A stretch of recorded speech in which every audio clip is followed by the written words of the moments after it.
नमस्कार, आप देख रहे हैं लोकमंच और मैं हूं आपके साथ बिलाल मलिक। उत्तर प्रदेश के अंदर लगातार क्राइम का ग्राफ बढ़ता जा रहा है। लगातार लूट, हत्याएं और चोरी जैसी, डकैती जैसी घटनाओं में लगातार इजाफा हो रहा है।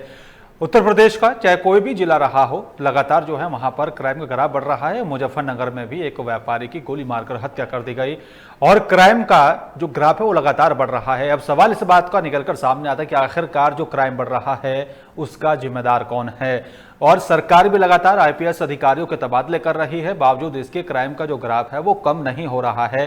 लगातार बदमाश चोर डकैती कर रहे हैं और लगातार बदमाश जो है इस तरह की कई घटनाएं सामने आई हैं जिसको देखकर लगता है कि अब शायद उत्तर प्रदेश के अंदर क्राइम जो है वो कम नहीं होगा।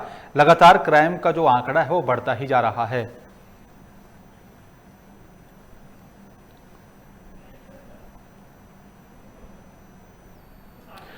और अब सीधा चलेंगे मुजफ्फरनगर, जहां से हमारे संवाददाता आशुतोष मिश्रा मेरे साथ सीधा लाइव जुड़ रहे हैं। आशुतोष, जो एक व्यापारी की गोली मारकर हत्या कर दी गई थी, क्या कुछ अपडेट है आपके पास?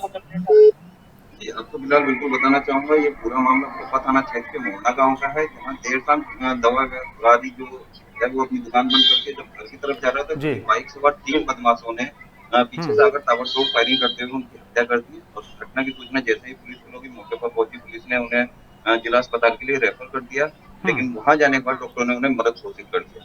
इस पूरे मामले में लगभग 14 घंटे बाद जो आधिकारिक बयान आया, एसएसपी अभिषेक यादव का, उसमें बयान ये आया है कि इस पूरे मामले की छानबीन की जा रही है। जो 3 बदमाश जो थे बाइक सवार, उनकी शिनाख्त कर ली गई है और अभी प्रथम दृष्टया जो मामला है वो पारिवारिक विवाद को देखते हुए सामने आया है और जल्द से जल्द इन लोगों की गिरफ्तारी कर ली जाएगी।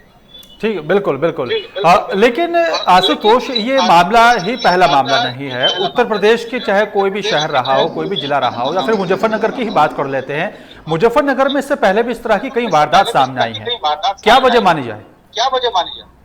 जी बिल्कुल, जिस तरह से जब से योगी सरकार शासन में आई है तो एक मुठभेड़ का जो सिलसिला था बदमाशों का वह चालू हो गया था और कहीं ना कहीं जब ये मुठभेड़ स्टार्ट हुई उसके बाद क्राइम ग्राफ में गिरावट भी आई थी, लेकिन अब दोबारा से बदमाश जो है वो लगातार प्रशासन के लिए चुनौती बनते जा रहे हैं और लगातार क्राइम की घटनाओं को अंजाम देते जा रहे हैं। बिल्कुल। अगर बात की जाए मुजफ्फरनगर की, तो मुजफ्फरनगर पहले से ही क्राइम कैपिटल के रूप में जाना जाता है। हालांकि जब से ये मुठभेड़ शुरू हुई है उसके बाद से कहीं ना कहीं क्राइम का ग्राफ यहाँ मुजफ्फरनगर में कम हुआ है और अमूमन जो आपकी लूट, डकैती या हत्या जैसी जो वारदातें थी वह उनमें जो है वो गिरावट आई है। लेकिन अब दोबारा से लगातार बदमाश कप्तान जो यहाँ का प्रशासन चुनौती दे रहा है। बिल्कुल।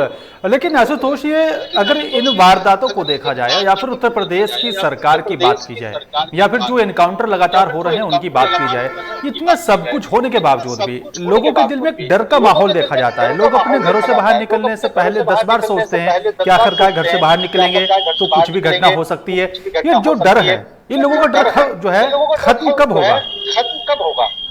जी बिल्कुल, यह बात आपकी सही है कि लगातार जो है वो क्राइम ग्राफ जो है वो लगातार बढ़ता जा रहा है। जिस तरह से बदमाशों के अंदर एक एनकाउंटर का डर जो पैदा हुआ था वह डर अब इनके बीच खत्म हो चुका है और लगातार बदमाश अपनी जो घटना है उनको अंजाम भी दे रहे हैं।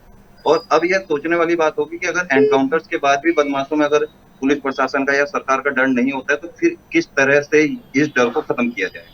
बिल्कुल। लेकिन जो अगर बात की जाए, जब विधानसभा का चुनाव हुआ था और बीजेपी चुनाव मैदान में थी तो कानून व्यवस्था को मुद्दा बनाया गया था और लगातार ये दावा किया जा रहा था कि अगर बीजेपी सत्ता पर काबिज होती है तो जो गुंडा राज है, जो कानून व्यवस्था है, उसको ठीक किया जाएगा।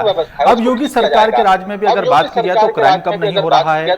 फिर जो है इस क्राइम का जो ग्राफ बढ़ रहा है उसका जिम्मेदार कैसे माना जाए, सरकार को या फिर प्रशासन? जी बिल्कुल, यह बात आपकी सही है कि क्राइम का ग्राफ तो लगातार बढ़ता ही जा रहा है। इसमें कहीं ना कहीं एक तरह से देखा जाए तो सरकार का भी फेलियर और प्रशासन का भी फेलियर, कहीं ना कहीं कुछ तो कमी हो रही है जिसके चलते ये जो क्राइम का ग्राफ है वो लगातार बढ़ता जा रहा है। क्योंकि सरकार ने एनकाउंटर शुरू किए, उसके बाद प्रशासन और पुलिस की भी अगर बात करें लगातार चेकिंग के दौरान मुठभेड़ भी हो रही है, बदमाशों को पकड़ा भी जा रहा है, जेल भी भेजा जा रहा है, लेकिन उसके बाद भी क्राइम कंट्रोल नहीं हो रहा है। तो ये कहीं ना कहीं अपने आप में फेलियर के रूप में देखा जा सकता है। बिल्कुल।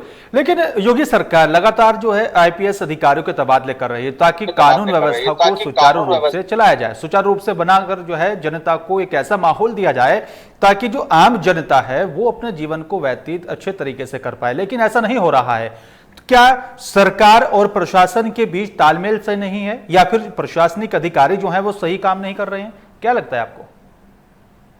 जी, बिल्कुल, इसमें आपको ये बताना चाहूँगा कि अगर कोई भी आईपीएस अधिकारी या कोई भी पुलिसकर्मी अगर किसी जगह पर ज़्यादा समय रहता है, तो वह उनको उस जगह की ज़्यादा हम्म। नॉलेज रखता है। लेकिन अमूमन ऐसा देखा गया है कि जब तक वह कुछ समझता है, उस स्थान के बारे में कुछ समझता है बिल्कुल। या वहाँ कुछ करना चाहता है, उससे पहले ही उनका तबादला कर दिया जाता है। बिल्कुल। तो कहीं न कहीं जो भी नया अधिकारी आता है, पहले वो उस स्थिति को समझने का प्रयास करता हम्म। है, उसके बाद ही कोई एक्शन ले पाता है। लेकिन अब जिस तरह से ये तबादला एक्सप्रेस लगातार चलाई जा रही है, बिल्कुल। तो ये भी कहा जा सकता है कि इसके चलते ही क्राइम ग्राफ में बढ़ोतरी भी हो रही है। बिल्कुल। लेकिन अगर विपक्षी पार्टियों की बात की जाए, सपा कानून का मुद्दा उठा रही है सरकार के सामने और भी कई मुद्दों को लेकर सड़कों पर उतर रही है। क्या ये माना जाए कि जिस तरह से सड़कों पर अब सपा उतर रही है, कांग्रेस भी उतर रही है, उसके बाद योगी सरकार कोई ऐसा कदम उठाएगी ताकि जो कानून व्यवस्था में जो विफल हो रही है सरकार, उसको सुचारू रूप से चलाया जाए? कोई ऐसा आदेश दिया जाए सरकार की तरफ से प्रशासनिक अधिकारियों को, वो काम जो कर रहे हैं उसमें कोई और ऐसा कदम उठाया जाए ताकि जो इस तरह की जो बदमाश हैं या फिर चोर हैं, जो डकैत है, उनके हौसले पस्त हों और कानून व्यवस्था ठीक हो सके? जिस तरह से विपक्ष द्वारा लगातार कानून व्यवस्था को लेकर और अन्य भी कई मुद्दे हैं जिनको लेकर लगातार आवाज उठाई जा रही है, चाहे वो छात्रों का हो या एनएसयूआई का हो, तो कहीं ना कहीं सरकार को इसमें विचार करने की जरूरत है कि जिस तरह एनकाउंटर शुरू हुए थे बिल्कुल। और उसके बाद क्राइम ग्राफ में गिरावट भी आई थी, लेकिन फिर अब अचानक से क्राइम ग्राफ लगातार बढ़ना शुरू हो गया है। तो कहीं ना कहीं सरकार को विचार करने की जरूरत है कि इस स्थिति को कंट्रोल में करने के लिए और क्या कुछ बेहतर किया जाए। बिल्कुल। और ये जो है बड़ा दिलचस्प देखना होगा कि सरकार क्या कुछ कदम उठाती है और किस तरह से कानून व्यवस्था को बनाने में कामयाब हो पाते हैं। शुक्रिया आपका आशुतोष हमारे साथ जुड़ने के लिए। लेकिन सवाल वही कि आखिरकार जो कानून व्यवस्था बिगड़ रही और कानून को मुद्दा बनाकर विपक्ष भी लगातार सरकार पर हमलावर है और क्राइम का ग्राफ उत्तर प्रदेश के अंदर लगातार बढ़ता जा रहा है, तो क्राइम पर लगाम कब लगेगी, एक बड़ा अहम सवाल है। फिलहाल मेरे साथ सिर्फ इतना ही। नमस्कार।